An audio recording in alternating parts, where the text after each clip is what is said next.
keep feeding her these yogurts. I didn't know any better, but she was still Oh happy to see no. them. So I kept feeding them. It was these purple yogurts, you know. Wait, no, we're getting close. We're probably 30 minutes from landing. And she just throws up all over me. I mean, it is a lot of throw up, and it filled up my pockets on my shirt. And Oh. there was so much that it was like dripping down through the seat onto the feet of the person behind me. Oh And, no. and it was just like,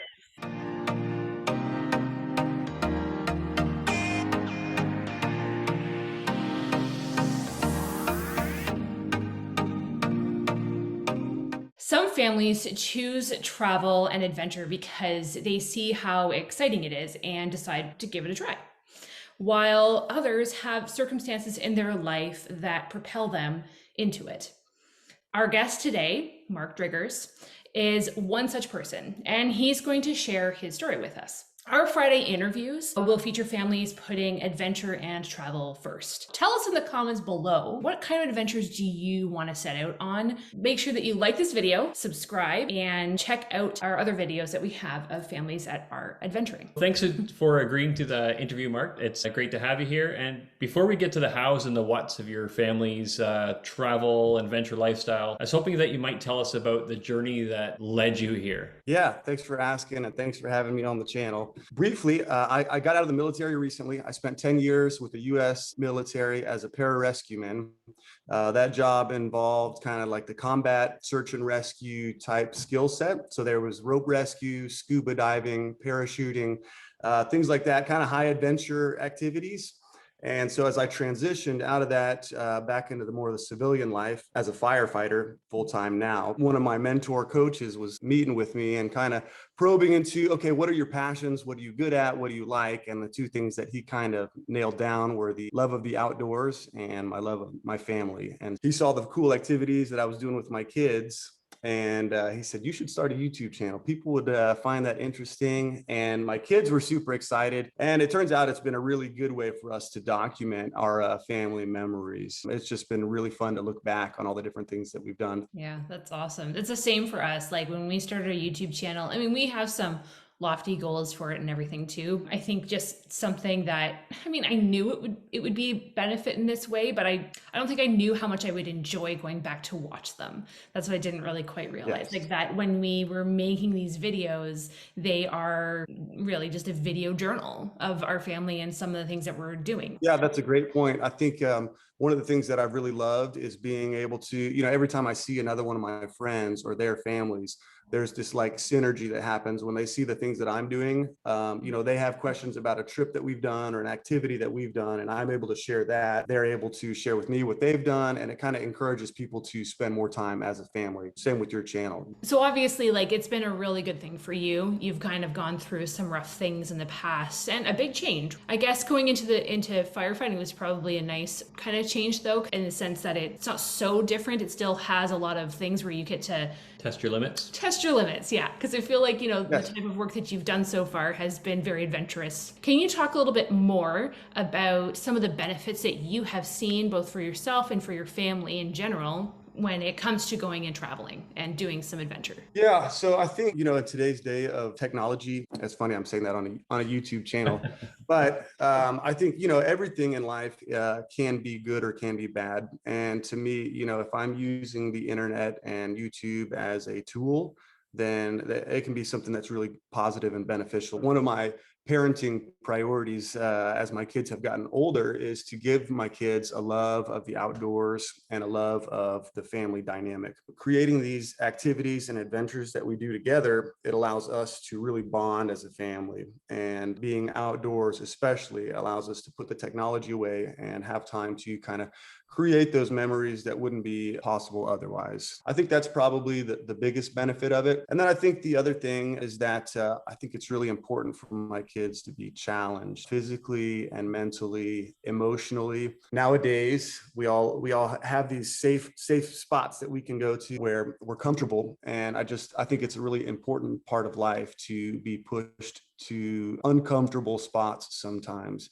And that really improves my kids' mental resiliency and their mental stamina. I think that's giving them that confidence in themselves, physically, emotionally, that when they go to that stressful job interview or when they make their first big purchase, or when they have a challenging relationship or something, they've been pushed emotionally, and they're able to handle those situations a lot better. So our oldest, he started doing bouldering not too long ago, and that's been it's been interesting watching his self-esteem sort of grow with that. You can see the self-confidence building and just that resiliency, as you said. I really love the points that you made about that. It's a great way to build confidence, because if you're never really tested to see how you can handle things and you can triumph over something that's challenging, like that helps you build a confidence so that later in life, when you hit another challenging moment, you know that you can get through it. So it's really cool. I like that. Amanda's still really great at that too. She's got a fear of heights, but every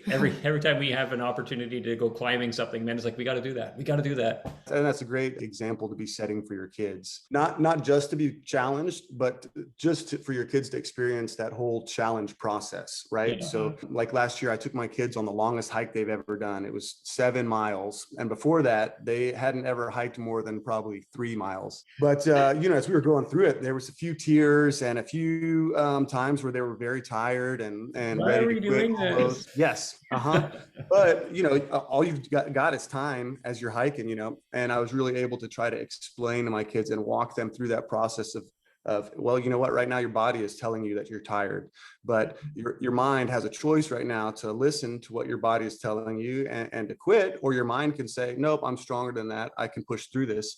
And it was just amazing, to see them walk through that and then get done on the other side. And then everything after that was kind of easy. They're like, well, I can do 5 miles. I already did 7 miles, and just for them to see, like, I love that. It seemed impossible at the time, but we did it and we succeeded. And so now we know how this process works. So when I have a homework assignment that seems impossible, yes, it might be frustrating at times, but it's something I can push through. What a great story. I love it. Yeah, that's really cool. So you talked about hiking. Can you tell us a little bit more about what your adventures look like? We have not done any international travels yet, but we would love to. Yes, we would love to someday. I think, being in the military, I've probably been to over 30 countries, probably just traveling for different reasons. So I've been exposed to a lot of different cultures. My kids have not. We've grown up in Texas. They have everything here that they need. I've tried to get them around. We've gone to several different states, and within the United States, we've traveled quite a bit. I think it's so important for kids to see other cultures and how they operate, and that just really widens their perspective on the world. It's so easy to get like kind of zeroed in on their group of friends and their subset of culture. I don't think my kids have ever truly seen really poor people. And so that's one of my trips. I would love to take them to some country where there's true poverty and to let the kids experience what it's like.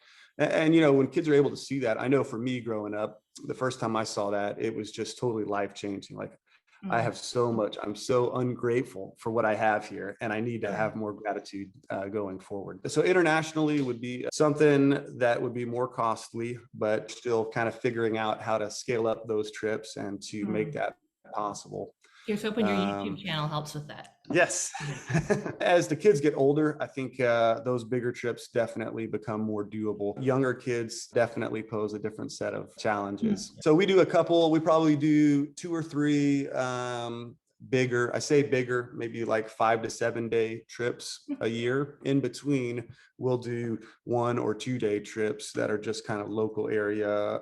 We do a lot of tent camping or just day trips out to do paddle boards or hiking or biking, something like that. For you, your adventure and your travel, I mean, local travel is still travel, right? So you're still doing your adventuring and you're doing those things. That's what we're doing to some degree, right? Absolutely. So we're in Nova Scotia. We moved here from Ontario, so we're kind of like central Canada. And now we've moved all the way to the East Coast. We've lived as far as like the West Coast in BC, right in the middle in Manitoba, Winnipeg, Manitoba, and in Ontario. And we thought, you know what, we haven't seen the East Coast, so let's do it. So we are here and enjoying the East Coast and seeing Nova Scotia and all that kind of stuff. So in a way, our travel is kind of like yours, where it's very local, but it's still adventure, and it's still putting that desire to be out with her family and connecting and having those experiences as a spotlight in our life. I think that's a really good point. A lot of people think that you got to create these huge trips or adventures to make that kind of thing happen. And I think just like you moving there and moving to those different spots to experience different areas or different geographic locations or cultures or whatever it is, you're setting the stage for that type of experience to happen. You don't need to create this big multi-day, multi-week adventure. Your kids are getting to experience a lot of new things that we might take for granted, but to them, everything is new, you know. And I think that's really true, that you don't have to create a big trip. You can create those activities and those experiences just in the day-to-day. And I think that's a good point. Can you just remind me of some of the things that you've done? This year, we did a really cool trip to Louisiana, and it was called the Cajun Experience.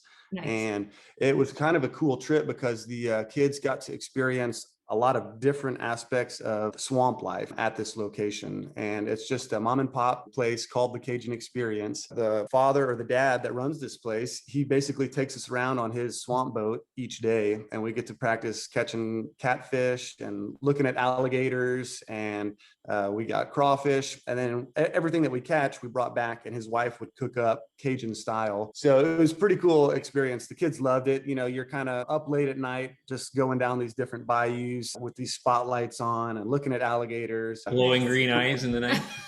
Yes, they look like little diamonds just everywhere, you know. And then the kids loved catching frogs. You know, the frogs are huge in there. So that was a really fun one we did. We did a trip up to the Boundary Waters this year. I don't know if you're familiar with that, but it's up in Minnesota. There's obviously thousands of lakes everywhere, and they're so close together that you're able to, they call it portaging, where you carry all your gear from one lake to the next. So you paddle across one lake, pick up all your gear, carry it over to the next lake, and you kind of lake hop like that to all these different lakes. And then they have all these cool little campsites set up throughout this whole wilderness area that you can just pull up next to, camp for the night or 2 nights, whatever you want, and then move on the next day. But that's a really cool one. There's no technology out there, very primitive outdoor experience. The way that we travel is different than the way that you travel. I think that's true for a lot of people. A lot of people enjoy different types, which is fine. But I would love to do stuff like that. I feel like my level of bravery in doing that has not gotten there yet. And I want to get there though. But it's with like my kids, sometimes they get a little bit, they have a hard time with that stuff. So we'll see. But I would love to do it. Yes. But we gotta keep pushing them. Yeah, I just like sometimes it's just like too bad. Let's just do stuff. You know, I think a lot of those trips can seem kind of daunting and challenging, especially as a newer parent or someone that hasn't had a lot of experience doing things outdoors. So I think there's two ways you can make that more doable for yourself or for your viewers. One is YouTube. You can learn how to start a fire, how to pack out, how to cook an instant meal, how to set up a tent very easily on YouTube. And the other thing is do a little bit of networking. So if there's a trip I haven't done, if I can talk with someone that has done that trip before, that's the best way to get the ins and outs of how exactly you want to make that trip happen. Or if you want to piggyback onto friend's trip, you know, if you've got a friend that you've networked with that lives in a certain town, like if you've got someone that lives in the mountains or near the mountains, that, you know, they're going to be an expert in that local area there. And so if you can come and stay with them for a night or have a dinner with them before your actual trip, they'll be able to kind of guide you and give you all the tips, the ins and outs that you might need to know. So those are a couple ways that you can make those types of trips more doable. That's really great advice. Thank you. Yeah, and you don't have to do a big trip like that to start off with. You know, we've done where we just put up a tent in our backyard. And let the kids spend the night back there. We'll have a campfire in our backyard, or the kids will sleep on our trampoline. And, you know, that's an adventure to them. You know, you can scale your trips to whatever you're comfortable with. That's true. We can start a little bit smaller. I don't think we've actually camped out in our trampoline. We should try that. No. That'd be a good one. Yeah.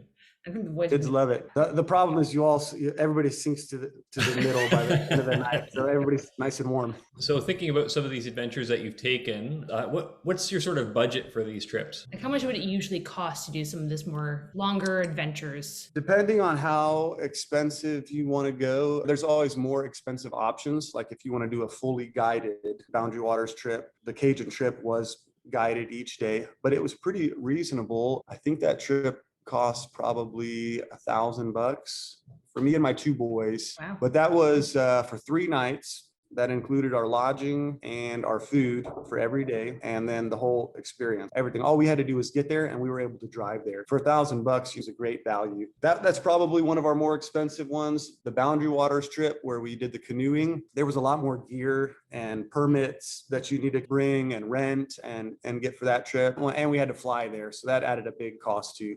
So I think that one probably cost closer to $2,000, but that's probably the most expensive trip that we've ever done. Most of our stuff is probably in the $200 to $300 range, and that's to do a local area camping trip where we bring most of our own gear, bikes, paddle boards. We've got a canoe, spots where we can hike or where we can fish. Those trips are pretty doable, and they're pretty reasonably priced. You know, the only issue is kind of getting all your gear together. There's an endless amount of gear that you can buy.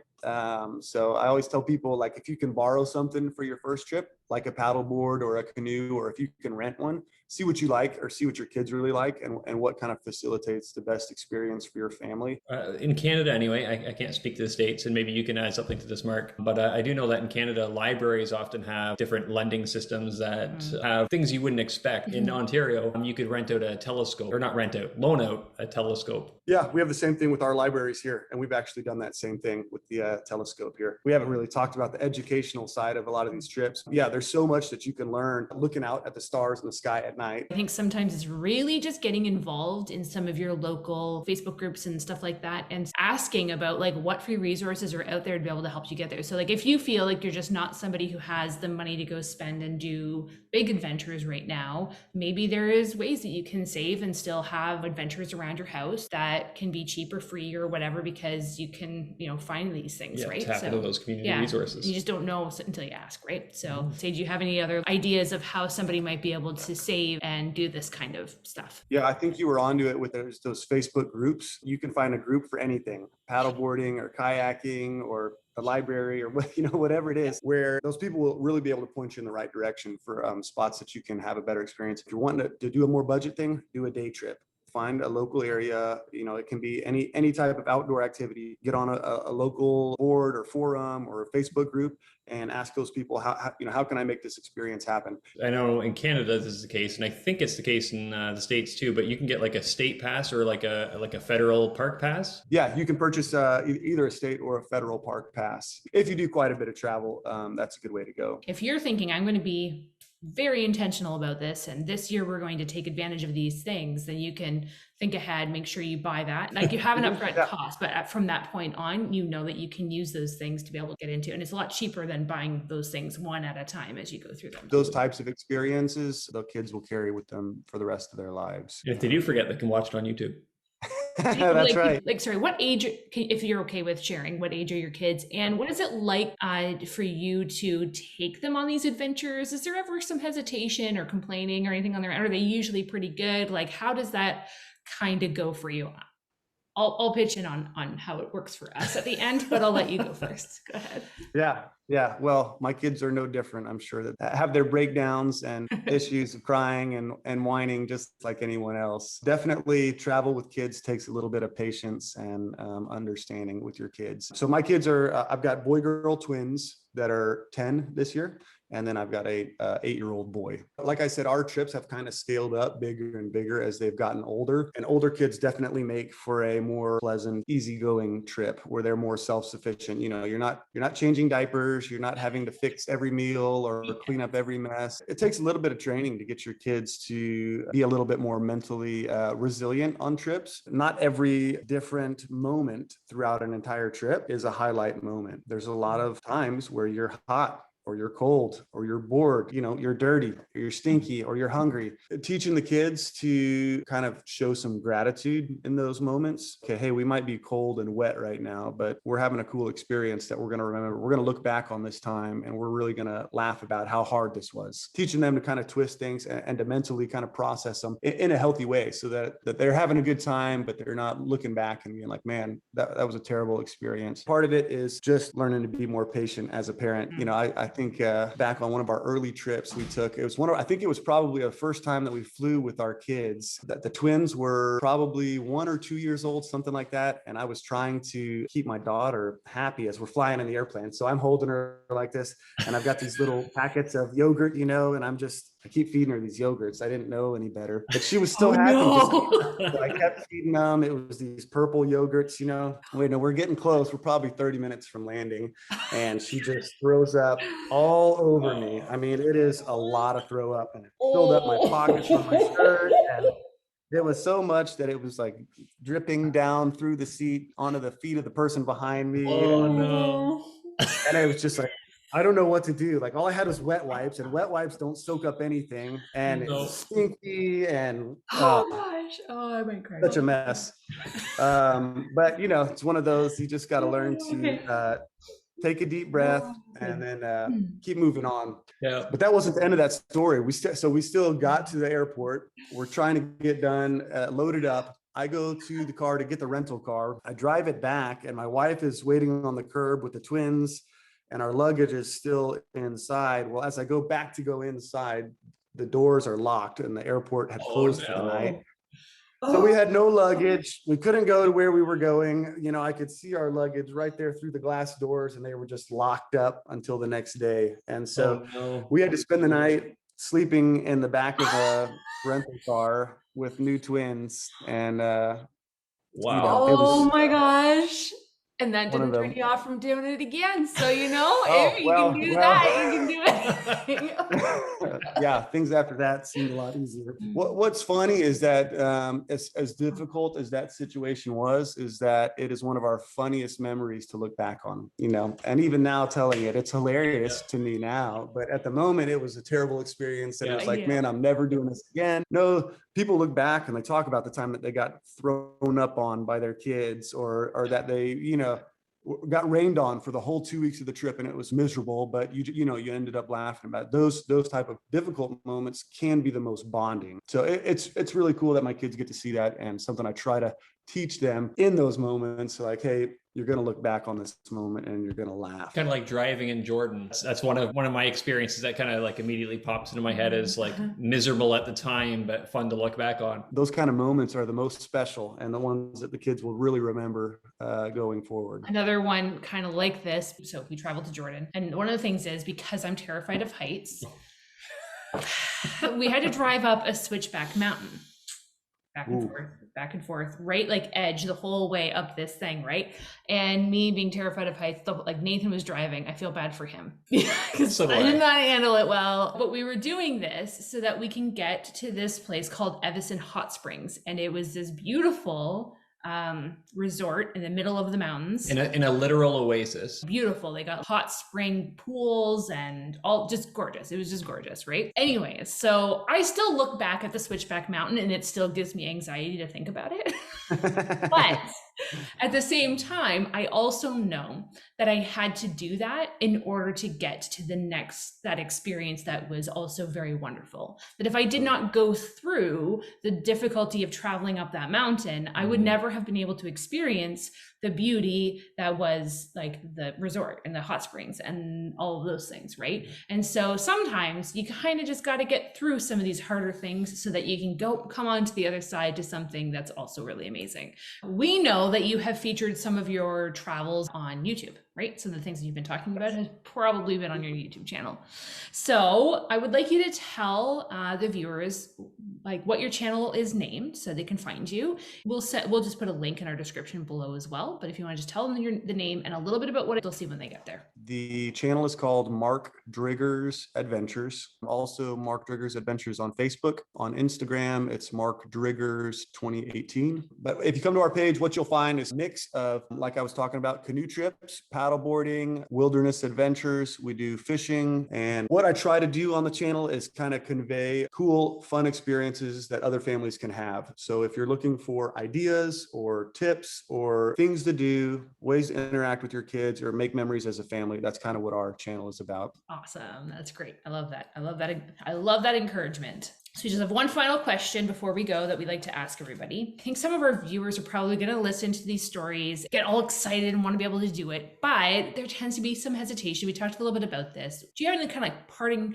wisdom to be able to give to the viewers if they're thinking, I'd love to do some of this, but... Yeah, of course. Yeah. It doesn't have to be perfect. Right. Okay, kind of like what we were talking about before. You don't have to have this perfect beachfront vacation condo experience where the food is delicious the whole time and no one gets dirty or sandy or messy the whole time. Do what you can. Start small.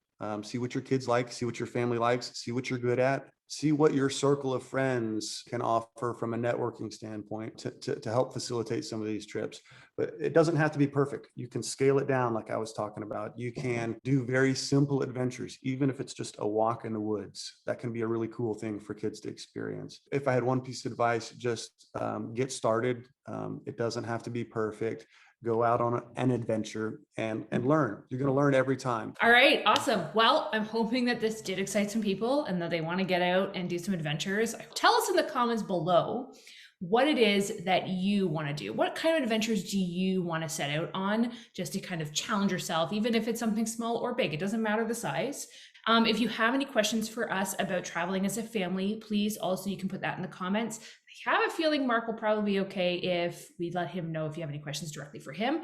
Then we'll just let him know and he can come on and do that. I like putting our people, our interviewees on the spot about that, but hopefully you're okay with that. That's great. Yeah, awesome. I'm happy to help. Yeah. Perfect. And you can also find him on Facebook, YouTube, and Instagram, and the links will be down below. So absolutely subscribe to our channel so you can keep connected with all the different people that we're interviewing, because each one's going to have their own unique stories and ways to tell us like how we can travel as well. Subscribe, keep connected, comment, like, share, do all of the wonderful things that help keep our channel going. And for all those wonderful subscribers who are already subscribed, and to everybody else, make sure you go over to Mark's YouTube and subscribe over there as well. Yeah, so keep joining us every further mile. Thank y'all for having me. Y'all were awesome. I really appreciate it. Thank you, Mark. We really appreciate you coming.